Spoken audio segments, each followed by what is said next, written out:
Episode 542 of the Fitness University Podcast. I'm Tom Langton. I'm here with Vince Gabriele. Today's topic. Don't screw up. I was kidding. Today's subject: the only 5 time management tools a gym owner needs. You sent this as a topic. This is a big one. This is a big one, especially when gym owners are making that transition from off the floor. Now you have some more free time. Like, what the hell do I do? Yep. Okay. But before we get into it, when you sent me this last night, the first thing that came to my mind was, this is very similar to like the fat loss or the muscle building in the fitness world. Of like, if we asked 100 experts how do you lose body fat, we would get, give me the top 5 ways to lose body fat. We could get 50 different things, for sure. Whether it's nutrition, whether it's training, everyone has a different theory, and they all kind of work, but they're all, you know what I mean? Like, everybody's got a reason why. So when I hear time management, I get DMs all the time from these people that are going to help you manage your life and manage your time and this, and everyone's got a different, whether it's early morning, whatever. But like, why do you think yours are legitimate? So I spent 19 years doing this, and 19 years of pain and struggle. And to your point, these are the ones that have worked best for me. And I feel like these are the ones that I've taught to other people, because I've taught many more than 5, right? But these are the ones I've taught to other people where they come back to me like, that works. Like, that sticks with me. So yeah, you're right. There are other things. There are other strategies. I have just found like there's all kinds of different systems that I've learned. I've spent tons of time with Getting Things Done, which is a book by David Allen, which is a very, very famous time management book. I hired a personal, remember I had that coach, that lady? I worked with her. Yeah, you worked with her too. Like I've gone down the rabbit hole of this. And so today I want to just be like, what are the ones that I was like, hey, in 19 years, I still use this specific thing. I still do these things on a regular basis. And I want to go back to one quick thing on your point. You said that if you were our resident nutrition expert in GFP back in the day, and one of the things you always used to say is everyone disagrees on almost everything except this one thing, eating vegetables. Mm-hmm. And now all of a sudden you got people coming out and saying, like, it's like Rogan doesn't eat vegetables. Yeah, like Rogan legitimately has come out, it's like, I don't eat vegetables, I don't trust them because I don't trust them, right? And so it's like, even that. There are a few in here that I don't think that will ever happen. Like, I don't think any of the things that I'm going to talk about today have the possibility of being vegetables. But let's put a caveat on this. It's like I don't think you're afraid to talk about this. You're a person who struggles with focus. Yes. Right? You have since you were a kid. And I think a lot of people in this, I was drawn to this industry because I didn't want to sit at a desk. Mm-hmm. I wanted to have a job where I could be active and do something. Like, for me, sitting at a desk is a nightmare, right? For your career. And as a gym owner, you transition to having to sit down and work on a computer and write stuff out. And I'm not built for that. So I think that's another struggle too. Most people watching this that are in the fitness industry, you included, like, so you got these better work. So here's the thing: I never had any time management problems when I was a personal trainer. Right, because it's easy. You show up on time. Yep. You know what time you're here. You have an appointment. Yep. Right. You're training the 7 o'clock session. You show up and you train the 7 o'clock session. I never had any issues when I worked at Fitness Quest in San Diego. I never read one time management book. It was never an issue for me. Mm-hmm. It only was until I became a gym owner that I was like, I got a lot of shit to do. And I got a lot of things flying around. And my time is important. My time is minimal. And I got to figure out how to fix this thing. Now, did you develop, I think one of the things is the having a passion. Like, I think, so for me, getting into this field, I had a passion for it, had a passion for training people. So like, learning about training, learning about nutrition, I could sit down for periods of time and do that. Did you develop a passion for marketing and for sales and for the skills? Because I think that's the other struggle is like, if you're not passionate about the business side of this, so how did you go about that? It's a really good question, and I think one of the things that I do want to say to that is the only thing that gets in your way of progression of getting to another level is a skill set. Mm-hmm. That is really it. It is about learning and growth.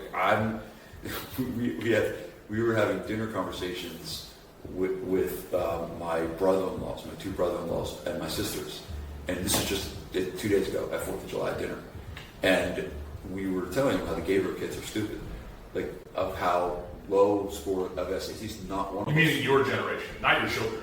No. Like you and your sisters. Yeah, me and my sisters. And my brother-in-laws were like laughing and like almost to the point of not believing how bad, and none of us cracked 1,000. We're all like, right? And so like, hey, I don't got anything to waste, right? I can't afford to waste any of this. But sometimes when you lack a certain area, you make it up for other things. So I had made up a, whatever we call it, lack of intelligence or whatever it is, for really, really focused hard work, right? Through deep dive into a skill set. And so I knew I had to, whatever I was doing, whether that was training people, whether that was learning business, I know I had to really, really dig into developing skill sets and creating knowledge. And so I had to teach myself how to learn really effectively. And so that's like a thing where you can make up for other areas of where you lack. But the thing was, like, for me, and you guys remember this probably, is that when we started hiring more trainers and I started getting off the floor less, that's when this whole thing started. For sure. That's when I would sit in my office and you guys were out training and I was just almost like feeling useless of like, hey dude, what do I do now? Yeah. What am I supposed to do? And it was through that challenge and that struggle that kind of led me down the path of like learning about time management, and again, time management is not even the right word. The right word is productivity, right? And I think time management is not like the best term. It's kind of the most buzzwordy term, but it's really about being productive and doing things that are going to actually move the needle for your business more than actually managing your time effectively. Because that's one thing you talk a lot about with I hear you talk about during the mastermind meetings and with the other people in the group is like that fake work. Yes. Right. So fake work is like, I'm sure. Before we get into what actually works for you now and what has worked for you, did you like go down the wrong paths a lot of times? Did you find stuff that just like in your mind you were being productive, but you realized like nothing's coming to this? Yeah. So it's funny because a lot of the things that are coming to me and some of the things that are creating these podcast titles are because I'm writing the four stages book right now. And so the opening story of the 4 stages book is all about the turf field that we were going to build. Yeah. And that was the classic example. And so I don't want to tell the whole story, but the classic example is, hey, when we were like a couple years in and we started to get into the stage 2 zone and I had more freedom and time to do stuff, I started finding shit to do that was not productive. And one of them was building a turf field in the woods behind our gym that took hundreds of hours, that took hundreds of, I don't want to say hundreds of thousands, it took thousands of dollars. And probably took me away from many, many things I should have been doing. So 100% the answer to that question is yes. And it really wasn't until I identified what were the most valuable things I could do for the company to move the business forward that I needed to be spending my time doing versus spending time wasting on all these other things. So that wasn't the time, man. So I think you're right. Time management, like you were efficient with your time during that. Like you got a lot done. Right. The field got built. Yes. But it was just a complete waste of the wrong a waste of your time. And so I think that's like one of the most important things is like a business owner, we'll get into this, but a business owner knowing where they are in that stage of business, and then what are the most, Kennedy calls them, the highest and best uses of your time. If you can identify the highest and best uses of your time, and you can structure your day spending as much time on those things as possible, your business is going to move in the right direction. It's like when you spend time, it's like not about spending time, it's about spending time on the right things. All right. So part of it is really identifying those critical tasks, those critical skills that you need for your business. All right, so let's dive into them. What's the first thing that pops? All right. So let's talk about. Yeah. You got 5. You picked out 5. Now, Yeah. Again, there could be 1,000 here, but these are the ones that have been most effective for you over the last 19 years. You found these to be the best. Yeah. This first one. So I'll just tell you each one. So the first one is to plan your day the night before. So before you go to sleep, decide what you're going to do the next day. And this was driven home to me by, do you know Andy Frisella, the creator of 75 Hard? This was driven, I was always knew that this was an important one, but this was driven home to me through, he calls it the power list. That's his concept, right? And the power list is, what are the 5 most important things that you need to do tomorrow to be able to move your business forward in a productive manner. And he is like, he's got a couple things, if you listen to his podcast over, he's got a couple things that he drives home. Like, hey, this works. So another thing he talks about a lot is visioning and having a good, clear vision, right? But he drove that home. And this plan that I did before got me to create something called the Daily Planner, which we now give to all SPF Mastermind members. And they get a booklet every quarter that's basically blank sheets and we include, I'm not going to go over the whole thing, but we include a bunch of other things. The thing I want to focus on for this is identifying what are those 3 to 5 critical tasks that you need to do the next day. Now, there's many reasons of why this is important. Here's the first one. Confidence and self-belief is built by making promises to yourself and keeping them. And so every time you make a promise to yourself and you break it, you are destroying your belief in yourself and your confidence in yourself. That makes sense. And so I look at this plan the day, the night before, as an opportunity for confidence. That every day that you sit down, you have the ability to either strengthen your confidence or weaken your confidence. And literally all you need to do is put down 3 things on your paper, or 5 things on your paper. The number is not important, right? Andy talks about 5, other people say 3. I'm between 3 and 5. It's somewhere in there. It's probably not 20. It's probably, if it's 20, that means the tasks aren't that meaningful. So it's what are the things that are meaningful that are going to move your business forward. And so every time that you do this, you have the ability to cross 5 things off. Say, I said I was going to do this and I did it. And what happens is over time, you start to develop more confidence. You start to say, I'm the type of person that does the things that they said they were going to do. And Tom, there's nothing more important than that in business success. Self-belief and confidence. Tony Robbins says the number 1 chokehold on business is the psychology of the owner.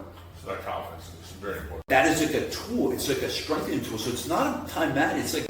It's a confidence tool more than anything else. Now, how specific do you get? So when I hear that, there's a couple ways you can go with that. Like, is it like a to-do list, or is this like literally you're going to sit down? I'm going to wake up at 6. I'm going to do this from 6 to 7. I'm going to do this. Do you literally map out every hour of the day, or is it just like I got to work on marketing? I got to work on. Is it a broad checklist or is it super specific? It's super specific. Okay. It's called critical tasks. All right. So what are the most important critical tasks that you need to do? So no, it's not work on marketing. It is what are the things. Now we're going to talk about time blocking in a second here. You could have an hour block to do marketing, but what are the most important things to do? So you get I have to write 3 emails for this specific Correct. campaign. That's a good example of it. These emails need to be done by this certain day. I get them done.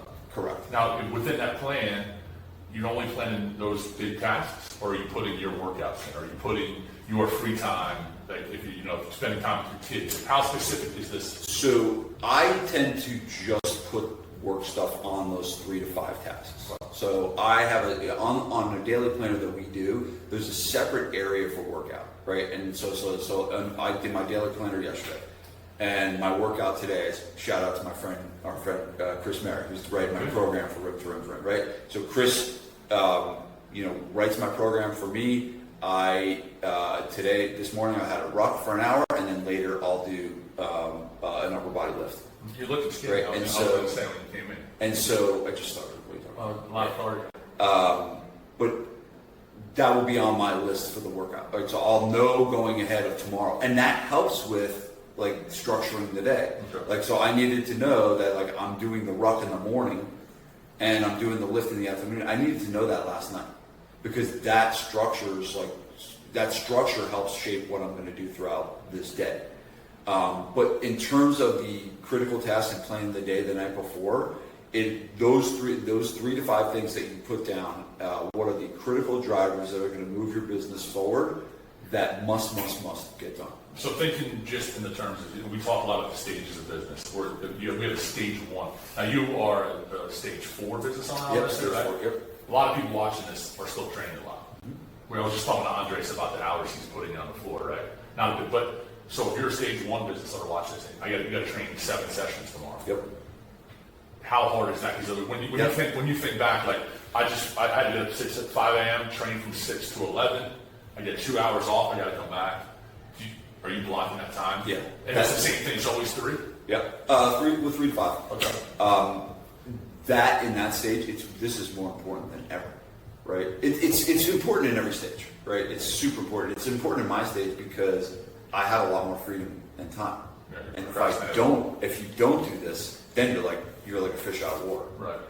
If you're in stage 1, you only have a finite amount of time to do stuff, and everything that you do is actually really, really important because you're the one dealing with people in your business. So here's, in that situation, it's important to identify and that's why I'm so excited about this book, because the book helps identify what are the most important things at each stage. Yeah. And so the number one thing in stage 1, which you're asking about, is getting to a critical mass of customers. If you don't get to a critical mass of customers in stage 1, you'll stay in stage 1 forever. Because the only way out of stage 1 is to make enough money to hire someone that you don't have to do all the work. Right. That's the only way out. And so stage 1, we have to spend time focusing on getting new customers. So an example would be, you're right, from 6 to 11 I'm training. From 11 to 3 there's usually nothing. And then from 3 to 7 you're training. Well, from 11 to 3 you got to do some stuff. You got to do some stuff. And then in that 11 to 3 time block should be things relative to getting new customers. What are those critical tasks that you can do to get new customers? If someone watching this or listening to this wants a copy of that daily planner. Yeah, it's on my website. So vincegabriel.com. Yeah, it's called The Ultimate Guide to Focus and Productivity. It's a pretty cool book. It's like a hardcover. It comes pretty nice. Yeah. All right, so that's number 1. Got to plan the day out the night before. Yeah, I got it. Why can't you do it the morning of? You can. Some people do. Here's why I like to do it at night. I feel like I sleep better. Like when I sit down the night before and I was like, all right, I'm working out at 6 a.m. I'm doing these things tomorrow. This is my day. I can it's kind of like putting your clothes out right before you go to sleep.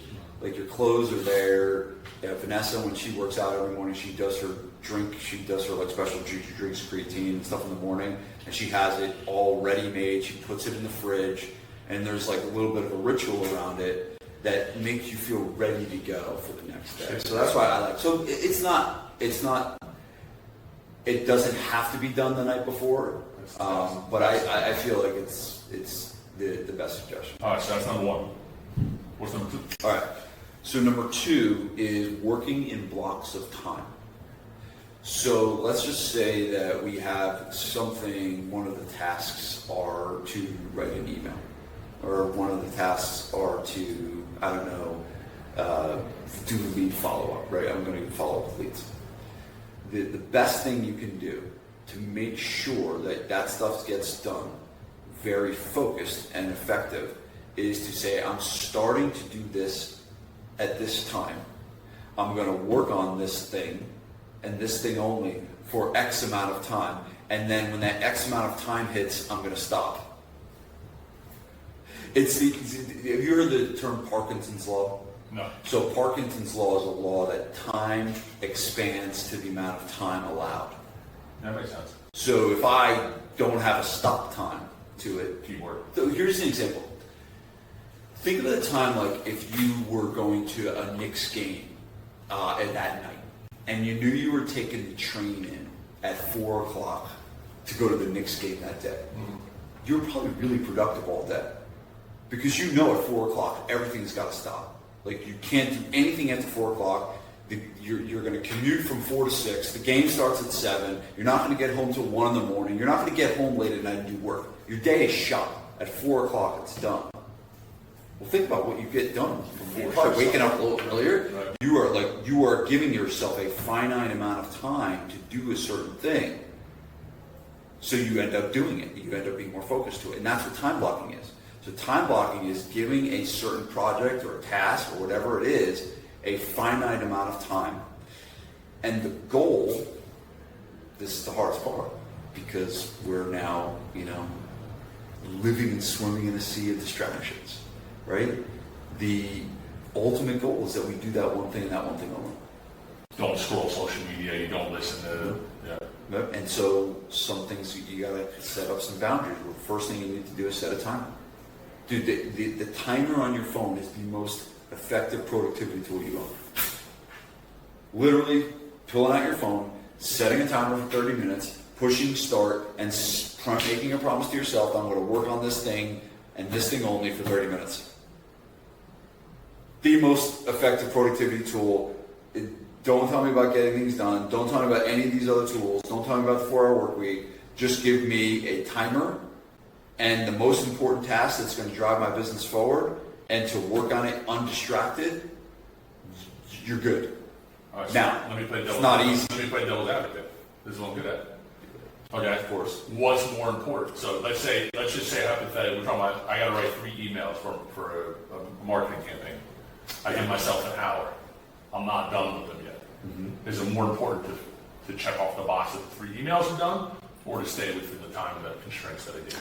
So staying within the time is a skill set, right? Mm-hmm. So it took me a really long time to learn how to write one email in 33 minutes and 33 seconds. But now I can do it. Mm-hmm. But it took time to get there. And so I think you have to understand that when you're learning how to do things more efficiently and faster, it may take some time for you to do it. In that case, what I would do is I would stop the timer, take a break, and then if you had the time, to go back in and finish. Gotcha. Right? I wouldn't try to just expand it. I would actually stop, take your break or whatever you need, just to get used to working against the clock. And when you start getting used to working against the clock, you start being more efficient when you actually are working. So that's kind of how I would say. So the first two are you plan the day, but the time blocks kind of go within what we were just talking about, planning the day. You got to have the effective blocks and know. Yeah, but it's just the act of setting a timer, working on that one thing, undistracted. Focus. Yeah. All right, what else do you got? So the third thing is called a mind sweep. I learned this from getting things done. Yep. It's a specific tool. You've heard about this one, of course. So a mind sweep is essentially where you set a timer again. It's a time block. Mm-hmm. But this time what you do is you literally write down everything going on in your mind. And the whole premise of this is when you have a lot of stuff in your head, it's hard to think, it's hard to make decisions.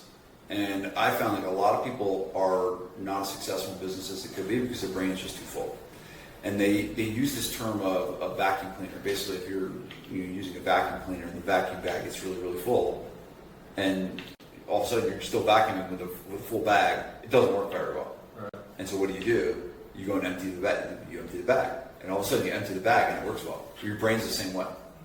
And so if you got stuff so much stored in your brain, it's hard to think and it's hard to make decisions. And so the mind sweep helps empty your mind. So when you do this, you have blank sheet of paper. Mm-hmm. And I write on the top, WCMA. That stands for what's capturing my attention. And you're going to write down anything. If you're thinking about... So Tom, you don't want anyone to see this list. Oh yeah, but I think that's what freaks people out though, right? Because you start writing down... I throw it away. Okay, so you just get that out of the brain. It's not a to-do list. If you're fighting with Vanessa, that goes on the thing. If you weren't wondering why Patrick Ewing didn't win the MVP in 1994, like whatever weird shit comes into your head. Whatever thoughts come to your mind, you put it on paper. You put it on so it's not just business-related stuff. It's not anything that pops in your head. That's what you're putting down. Mm-hmm. But this is not for. Yeah, in most cases, what I'll do is I'll do this. Usually, I do it for about 10 minutes. There's 10 minutes is a good daily task, mind sweep. There's other tools where you can do it for longer, like on a weekend. If you like, Dean Jackson has something called the 50-minute focus time. You can do this for 50 straight minutes, 50. And you literally just like, that's a tough one because you get to like 20 minutes in, you're like, I got nothing else. Now let me ask you this, these 2 questions on this. What do you find do you write down more personal stuff or do you write down more business stuff or it's different every day? I found because usually I know I'm clearing my mind for business. It kind of depends. It just depends on where I'm at, in my life at that point, right then and there. So it's a combo of both. And do you ever use this as a tool? Like, let's say you're writing this out and you're like, Andres was terrible with this client this morning. Andres is a pain in my ass. He was late for work today. You're like, there's an employee here. There's a problem. Do you go back and reference it and kind of use it as a tool? No. What I do is, as soon as I do the list, I'll look through the list and I'll just say, is there anything in here I need to take immediate action on? And then I'll move that to like a to-do list or something like that. After I do that, throw it away. Okay. Because I don't want it lingering. I don't want it hanging around because it's not a to-do list. It's just to empty my mind and empty my brain. But there's a little period of like just really quickly glancing into the list. Is there anything here that needs immediate action? And then I'll shift it over to like a list. And you do this every day? Yeah. First thing when you wake up, how do you usually when the day starts. First thing I wake up is I read my Bible. That's what I do first thing. But after that, yeah, kind of like when the day before, as the work starts, usually I'll write every morning. Write either in a book or write my emails, but the mindset will come before that. Okay. Yeah. Do you have any merit for like the physical people that like to get your workout? I know Jocko Willing talks about that. He's a big productivity guy. Like, get your work out of the way, work out in earlier, getting physical movement first. Do you believe in that at all? Here's the thing. I think that's probably best, but I mean, and just sometimes like it just doesn't work. Okay. So I do think that's probably the best thing. If you go follow Andrew Huberman, he says to either you want to raise cortisol in the morning, and you do that through direct sunlight or exercise. Right. And so, like, the best thing to do is go outside and exercise so you actually get both. And maybe because I'm like old and stiff, like my body needs a little more time to get going. So I'm usually a better workout later afternoon guy, especially if it's a lift. Like me lifting in the morning does not work. I can do cardio in the morning. But me lifting in the morning, just for me, just doesn't work. All right. So, but that's the caveat, is that you got to find the schedule that works best. Yeah. It's very personalized in that sense. All right. So mind sweep every day. 10 minutes. 10 minutes. Start with 10 minutes. Yeah, even 5 minutes. But that's the whole thing. What you're trying to do, your brain is not designed to be a storage device. Your brain is designed for thinking, creating, and making decisions. And the more free that thing can be, the better. And the mind sweep helps that. Yeah. And that's full credit to getting things done. That's where I learned it, and I learned that. I mean, how long ago we were doing this stuff. But the thing about that, how long ago did I learn that? And I'm still doing it today.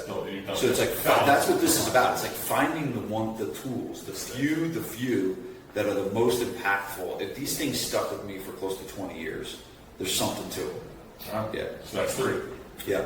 What else you got? Number 4 is controlling your environment. And your environment is actually where you decide to do work. And I think this is a big thing gym owners go like, I'm at my gym and I can't get anything done at my gym. And I go in my office and someone's knocking on the door and the more control you have over where you do your work, the more effective you're going to be. Right? Sometimes we don't have a choice. Right? Sometimes you don't have any other place to go except an office and the gym, and there's loud music and stuff. If you have no choice, then there's things you have to do. You might need to get earplugs.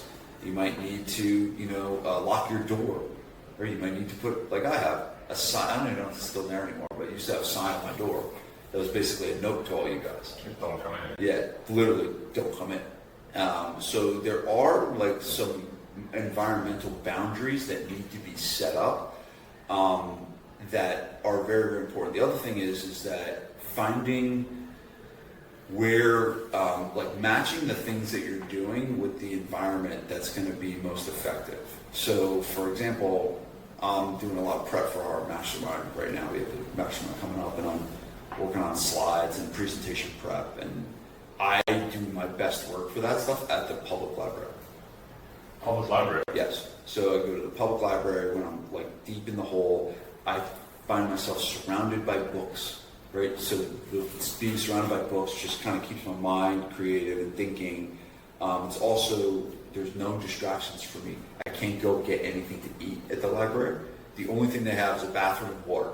There you go. Right? And I just literally I can go to the bathroom or I can get water. That's it. And there's no one I know that there's no one for me to talk to. And it's just, for me, it's like a distraction-free environment. So for me, that works, right? Obviously, I can't do my podcast at the library, so we're here at the back of the gym doing it, but one of the reasons why we built this room, right? right? Because now we have we're in a podcast environment right now. We're at this table. We got this camera. Like we're putting ourselves in the right environment versus like, hey, if I was stuck in my office with you on Zoom, it's not the best environment. There's something about this environment that brings out, the podcast. So it's selecting and choosing the right environments for the specific things that you are doing. The other thing too is like a lot of people they say they can't work from home.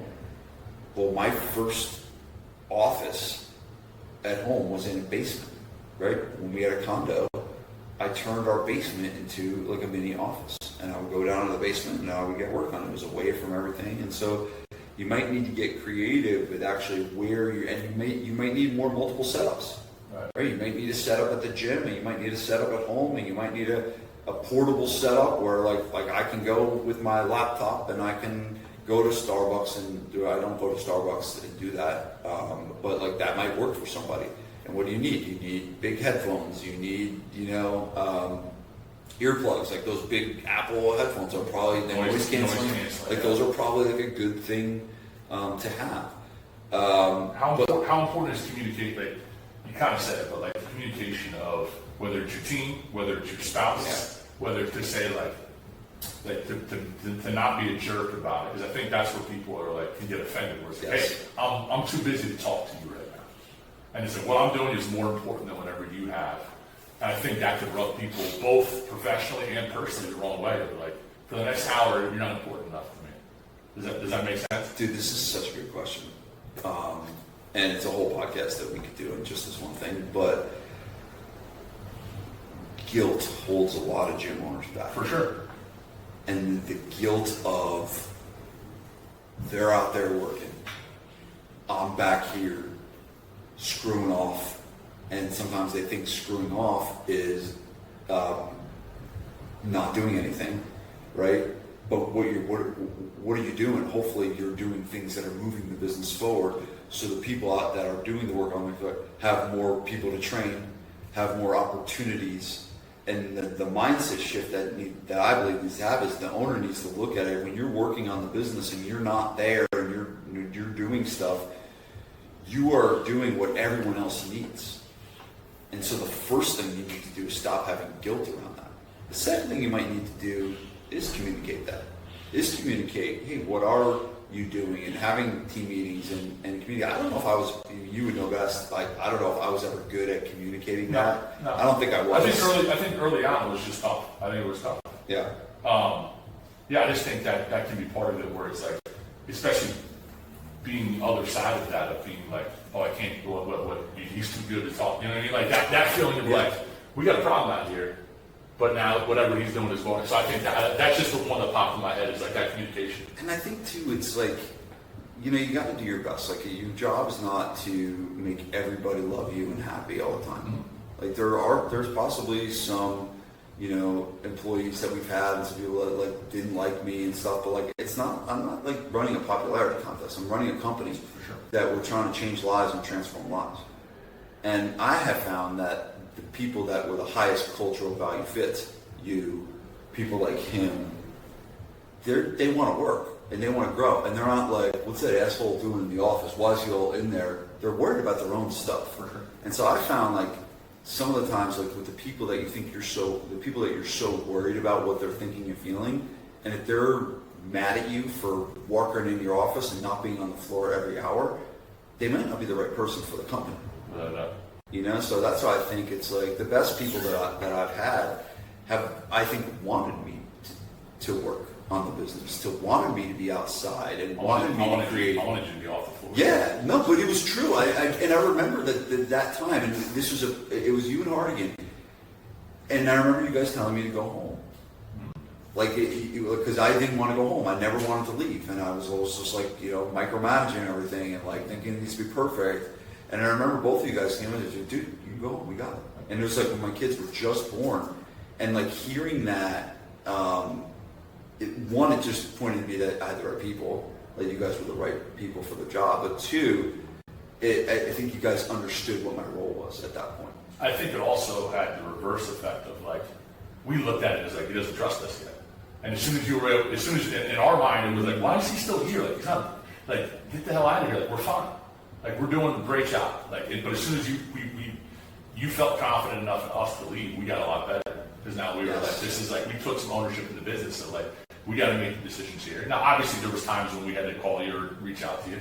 But it was like, most of these decisions can be made, and we're good enough to do it. There's a trust in there. Right. Or if you're hovering over everybody, it's like, get the fuck out of here. We're fine. We're fine. We're fine. Yeah. No, the micromanagement is For sure. is not effective. All right, so environmental control was number 4. One more. Yeah, one more. Let's say a quick one, but it's just a list of projects. Like, what are the you should have your main tasks and your main things that you need to be responsible for. So, like, if you own the marketing, that's stuff that's always going to be there. If you're the salesperson in your company, you're always going to need to follow up with leads. You're always going to need to sit down and do consults, right? But every business owner should have like a series of projects that have like a start date and an end date. Right? An example of a project. Here's an example. An example of a project is to like fully document a system.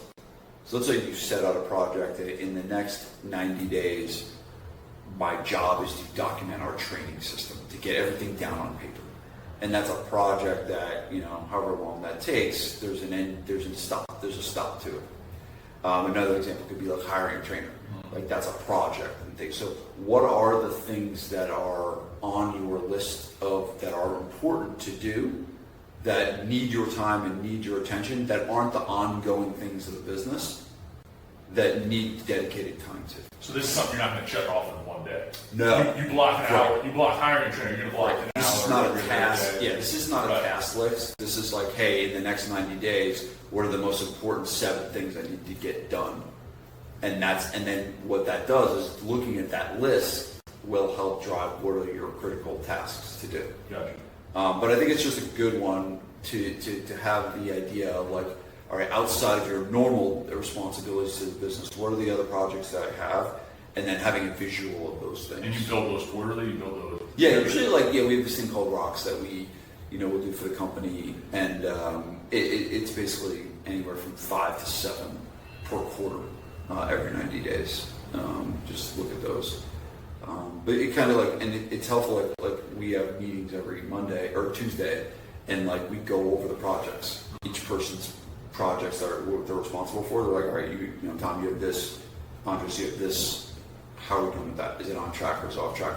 And evaluating where those projects are throughout the quarter ensures that you don't get to the end and that doesn't get done. For sure. Yeah. Well, last question with this list. So we're going to plan a day, block time, the mind sweep, control your environment, and have a project list. Those are our big 5. Yeah. How much of this do you teach to the team that's in the business? Do you teach all these tools to have your employees use as well? No, I wouldn't say as much. I probably should. I definitely do to Mike, who has a lot more of these responsibilities. Okay. I probably, like, Andres is now doing social media, so like he's probably listening to this and be like, oh shit, I could probably use some of this. So I think that the more outside of training sessions, because I don't think like a trainer that is training 40 sessions a week needs a ton of this stuff. But as they start doing more project-based work in and on the business, I probably would start to do. I definitely have done more of this to Mike, who runs the company. I remember the daily planner. We were doing the daily planner during COVID. I don't know if you remember. No, I remember that. Yeah. But we had daily check-ins because everyone was on their own, and we really didn't know what was happening. It's interesting. We don't see people like these virtual companies. But that was the first time we had ever not seen our people every day. Yeah. So we were having to do the daily planner We every day. post a picture of it, right, every day. You filled it out. It was you gave us the book. Yeah. And then we had to post a picture of the Facebook group every day. That's right. But I think it just forced people to be a little more accountable. Yeah. I don't know if that's something you'd want to do every day, all the No, time. I don't think you need to. I don't think we did it the entire pandemic. No. But I remember in the beginning Yeah. But a lot of what people were doing was following up with clients, and like there was a little more outside work. That was pretty effective. Yeah. That was pretty effective. There's Gabriele. We got a big thing coming up, July 17th to 18th. We got the Future Youth Life. Is that there's a little Iron Man going on tonight. It's a very AI-based picture, isn't it? For sure. It looks, yeah. It's Looks definitely terrible. not your body. July, sure, yeah, it's a robot. July 17th and 18th, the next SPF Mastermind. I had a good call with Devin Gage, the other day about this topic. He's going to be talking about leadership in different stages of the business. I was looking through the speakers. My boy Charlie Weingroff. Charlie Weingroff will be there. Charlie, I don't know if you called me his boy. You were going to be the MC now. Yeah, You're going to be the MC, which I'm excited about. I think if you were because we were talking about it for the podcast, but a lot of people are bringing their teams now. Yes. I think if you have a trainer, you want your trainer to be around. Like as a young coach, the more you can spend and learn from Charlie Weingroff in person and ask questions, I think so. If you're watching this and you have a team, bring your trainers to listen to Charlie Weingroff. The whole thing with the future, and if you can't see this, but there's a picture of me like as a robot, and so the title of it is the gym of the future, right? Mm-hmm. And it's a very, very misleading thing of thinking that we're going to be putting robots out on the floor and everything's going to be AI based. And my real driver of the gym of the future is really talking about the shift of going away from being this sales and marketing focused company to being this retention based company that focuses on community, that focuses on relationships, because I think the future is going to be that. Because there's going to be so much where people are entrenched in the automations, in the AI, and I think that the differentiators are going to be who does the best in real life, who does the best community, who makes the best relationships, who keeps retention locked in.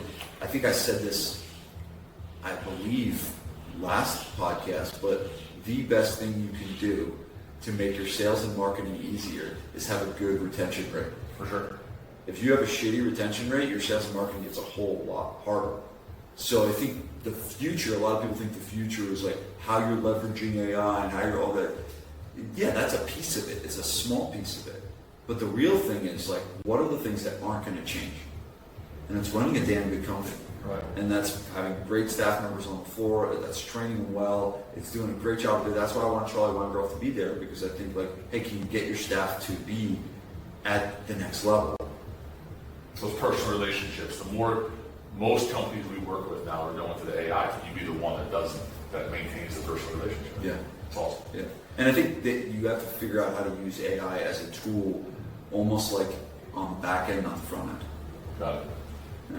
All right. Well, July 17th, 18th, there are still spots available if you want to come out to Berkeley Heights. Yep. There are links in the show notes to get info on it. But yeah, this gets released Friday. This Friday. This Friday. So you got a week. So we got a week. So move on it.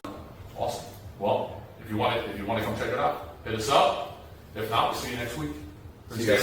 Thanks, Tom. Thanks for listening to FBU Podcast. Guys, if you got anything out of this episode, do us a favor. Hit that like button, share this episode with another fitness business owner, and subscribe to our channel. Every one of those clicks help us out a lot. And don't forget, visit vincegabriel.com for tons of free resources.